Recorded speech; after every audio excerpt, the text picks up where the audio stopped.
Welcome back math solution की online class में एक बार फिर से आपका स्वागत है। तो आज अपन पढ़ेंगे एक्सरसाइज 2.6 क्लास 8 की, जिसका कि चैप्टर 2 है और नाम है linear equation in one variable. और हम पढ़ रहे थे 2.6 एक्सरसाइज से पहले के क्वेश्चंस को, तो उनमें और इनमें बेसिकली डिफरेंस ये है कि यहाँ पर हमें क्रॉस मल्टीप्लिकेशन सीखना पड़ेगा। तो सबसे पहले समझते हैं क्रॉस मल्टीप्लिकेशन होता क्या है और फिर हम लोग इक्वेशन को सोल्व करेंगे। चलिए, तो यहाँ पर जो फर्स्ट क्वेश्चन है उसमें क्रॉस मल्टीप्लिकेशन कैसे होगा ये मैं बताऊँगा। तो यहाँ पर आपको इसके दोनों पार्ट्स में, फर्स्ट पार्ट में दिखा है इसका न्यूमरेटर भी है और इसका डिनोमिनेटर है, बट द सेकंड पार्ट में जहाँ पर 2 है इसका डिनोमिनेटर नहीं है। तो पहले आप लोग दोनों पार्ट्स में न्यूमरेटर और डिनोमिनेटर सेट कर लीजिए, नहीं है तो वहाँ 1 पुट करके सेट कर सकते हैं। सेकंड आपको क्या करना है, क्रॉस मल्टीप्लिकेशन करना है। क्रॉस मल्टीप्लिकेशन का थोड़ा सा आइडिया आपको प्रीवियस क्लासेस का है।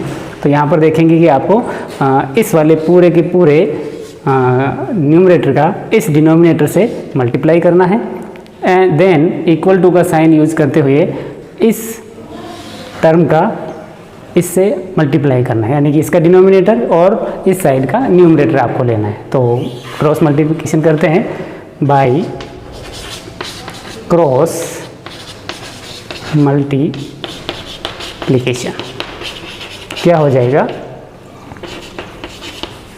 तो मैं 1 का मल्टीप्लाई इस पूरे न्यूमरेटर 8x - 3 से करूं तो 1 मल्टीप्लाई में ब्रैकेट का यूज़ करूंगा 8x - 3 और इक्वल टू के उस साइड में क्या करूंगा, इस 2 का मल्टीप्लाई में 3x से करूंगा। तो मुझे क्या मिलेगा, 2 × 3x। अब मल्टीप्लिकेशन कर लेते हैं। जब अपन मल्टीप्लिकेशन करेंगे तो 1 से मल्टीप्लाई होगा तो सेम नंबर मिलेंगे, तो हमें मिलेगा 8x - 3। But the right side में आपको क्या मिलने वाला है, 2 से मल्टीप्लाई होने से 2 और 3 मल्टीप्लाई हुआ तो 6x हो गया। अब हमें इस इक्वेशन को सोल्व करना है, तो चलिए सोल्व करते हैं। उसके लिए हमें 6x जो है उसका ट्रांसफ़र करना पड़ेगा लेफ्ट साइड में। तो हम लोग करते हैं 8x - 3 - 6x इक्वल टू, अब क्या बचा इधर 0।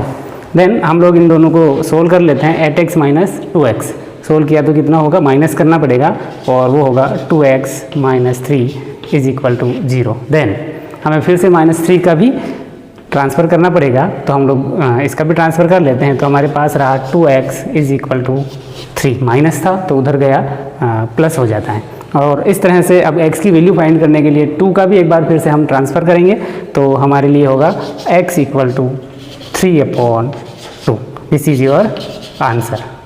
कम टू दी नेक्स्ट क्वेश्चन। जैसा कि नेक्स्ट क्वेश्चन आपके सामने लिखा हुआ है, हम लोग इसे भी सोल्व कर लेते हैं। और यहाँ पर भी जैसा कि फर्स्ट वाले पार्ट यानी कि आपके लेफ्ट साइड में दोनों डिनोमिनेटर और न्यूमरेटर हैं, बट यहाँ न्यूमरेटर नहीं है, डिनोमिनेटर नहीं है, तो हम लोग डिनोमिनेटर यहाँ पर 1 लिख लेंगे और अब इसे सोल्व करेंगे। जब इसे सोल्व करेंगे तो आपको क्रॉस मल्टीप्लिकेशन करना है, तो हम इसे सोल्व करेंगे बाय क्रॉस मल्टीप्लिकेशन।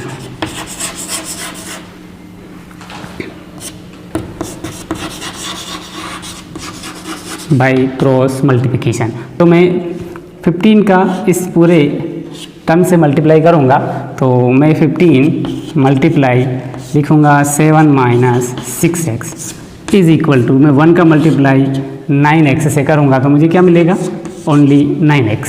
फिर से मैं सोल्व कर लेता हूँ, ब्रैकेट ओपन करते हुए 15 का मल्टीप्लाई कर लेते हैं। तो यहाँ पर जब 15 को 7 से मल्टीप्लाई करेंगे तो कितना मिलेगा, 5 × 7 = 35 और 7 × 1 & 3 10, 105 माइनस 15 का 6 से मल्टीप्लाई करेंगे तो कितना होगा, 6 × 5 = 0 और 6 × 1 = 6 and 9, 90x equal to 9x। अब हमें ट्रांसफ़र करना पड़ेगा वन साइड। हम लोग अगर चाहें तो 105 को उधर भेजें और 9x को इधर ट्रांसफ़र कर लेते हैं। तो दोनों स्टेप हम लोग एक साथ करेंगे, इसलिए मैं यहाँ पर लिख रहा हूँ मेरा 90x जो कि माइनस में है वो एज इट इज़ रहेगा। ये ट्रांसफ़र होकर इधर आएगा तो -9x होगा और जो 105 उस तरफ जाएगा तो ये -105 हो जाएगा।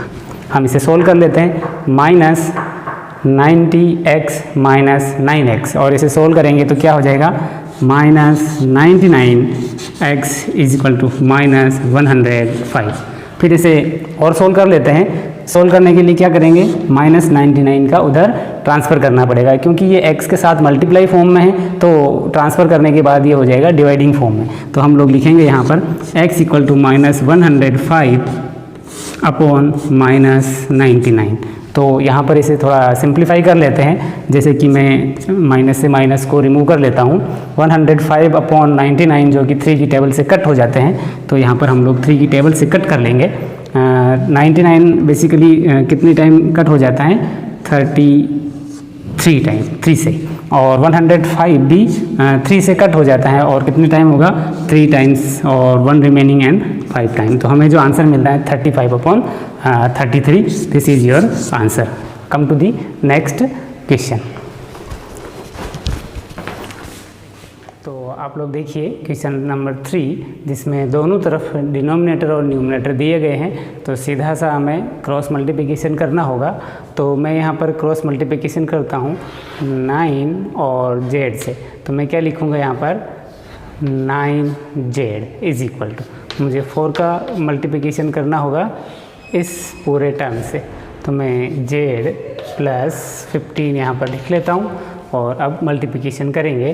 तो ये है आपका 9z को मैं ऐसे लिखूँ ताकि आपको नंबर्स और वेरिएबल को समझने में प्रॉब्लम नहीं होगी। फिर मैं इक्वल टू लिखूँगा और 4 का मल्टीप्लाई करूँगा, 4z प्लस 60, और फिर इसे सोल्व कर लेंगे। तो मैं 4z का ट्रांसफ़र कर लेता हूँ। तो यहाँ है 9z minus 4z is equal to 60, और फिर मैं यहाँ पर सब्ट्रैक्ट कर लूँगा। तो मुझे मिलेगा 5z इक्वल टू 60। देन मैं 5 का ट्रांसफ़र करूँगा तो z equal to 60 upon 5। Then 60 upon 5 को हम लोग डिवाइड कर लेंगे तो हमें मिलेगा z equal to 12। It's your answer. तो चलते हम लोग क्वेश्चन 4 की तरफ। क्वेश्चन 4 को कर लेते हैं, और 4 को करने के लिए फिर से हमें क्रॉस मल्टीप्लिकेशन ही करना पड़ेगा।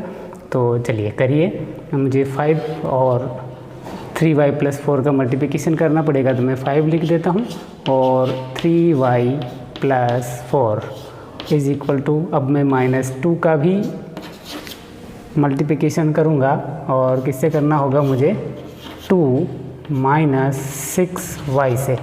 मैं थोड़ा ऐसा लिख लेता हूँ। 5 का मल्टीप्लिकेशन करेंगे तो यहाँ है 15y हो जाएगा। 5 का 4 से मल्टीप्लाई होगा तो ये हो जाएगा 20 इज इक्वल टू, -2 का 2 से मल्टीप्लाई होगा तो -4 हो जाएगा। फिर माइनस और माइनस का मल्टीप्लाई होगा तो प्लस, और 2 का 6 से मल्टीप्लाई होगा तो 12y हो जाएगा। तो इस तरह से हमने क्रॉस मल्टीप्लिकेशन का प्रोसेस को पूरा किया। अब हम लोग सेम वेरिएबल को चेक कर लेते हैं और कौन से टर्म जो हैं वो इक्विवेलेंट टर्म है। तो यहाँ पर चेक करिए, 12y और 15y हैं, तो मुझे 12y को इस तरफ ट्रांसफ़र करना पड़ेगा। ट्रांसफ़र करते हैं।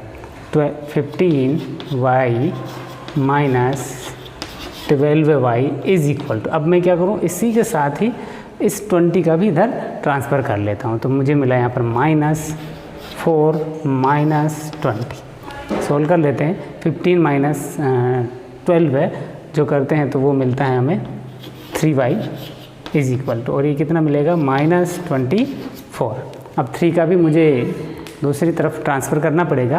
तो y इज़ इक्वल टू कितना होगा, -24 डिवाइड बाय 3, और इस तरह से y की वैल्यू हमें क्या मिलेगी, y इक्वल टू माइनस तो है और 24/3 होता है 8। तो इस तरह से हम लोग क्वेश्चन को सोल्व करेंगे। चलिए चलते हैं, क्वेश्चन अपना 5 है और 5 को सोल्व करेंगे। 5 में भी हमें क्रॉस मल्टीप्लिकेशन ही करना पड़ेगा, क्योंकि ये जो एक्सरसाइज है सारी की सारी क्रॉस मल्टीप्लिकेशन पर बेस्ड हैं।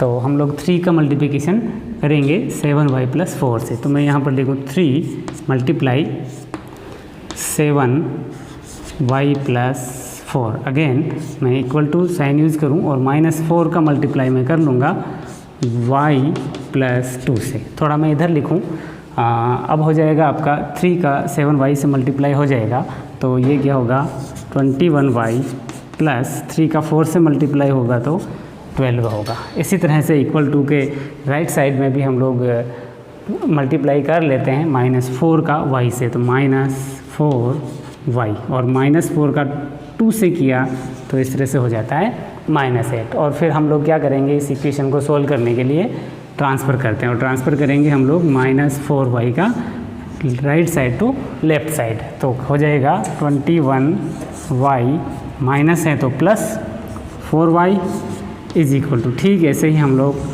12y का भी ट्रांसफ़र करेंगे उस साइड, तो हम लोग लिखेंगे यहाँ पर -8 -12।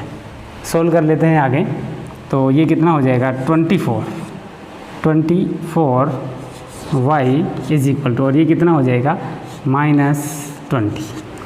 हम इसे थोड़ा और सोल्व कर लेते हैं, तो y इज इक्वल टू -20, और हमने 24 को ट्रांसफ़र किया है राइट साइड में, तो क्या हो जाएगा अपॉन 24। तो आगे इसे कम्प्लीटली सोल्व कर लेते हैं, जो कि कट हो जाता है, किससे कट होगा 4 से, तो ये हैं 5 टाइम और ये होता है 4 टाइम। That's your answer. अब इससे आगे की जो क्वेश्चंस हैं वो एप्लीकेशन बेस्ड क्वेश्चन है, और उन एप्लीकेशन बेस्ड क्वेश्चन को सोल्व करने के लिए हम लोग पहले इक्वेशन की फॉर्म में करेंगे, बनाएंगे इक्वेशन, और फिर जब इस इक्वेशन बन जाती हैं तो उसे सोल्व करेंगे। तो हम लोग अगली जो वीडियो है उसमें ये वाले इक्वेशन लेकर आ रहे हैं।